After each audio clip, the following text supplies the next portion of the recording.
حضرت امام حسین علیہ السلام نے فرمایا، جو شخص گناہوں کے ذریعے اپنے مقصد تک پہنچنا چاہتا ہے اس کی آرزوئیں بہت دیر سے پوری ہوتی ہیں، اور جس چیز سے ڈرتا ہے سب سے پہلے اس میں گرفتار ہو جاتا ہے۔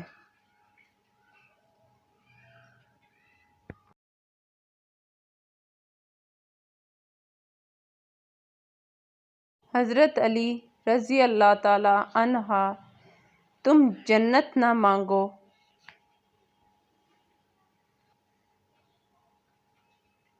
بلکہ تم دنیا میں ایسے کام کرو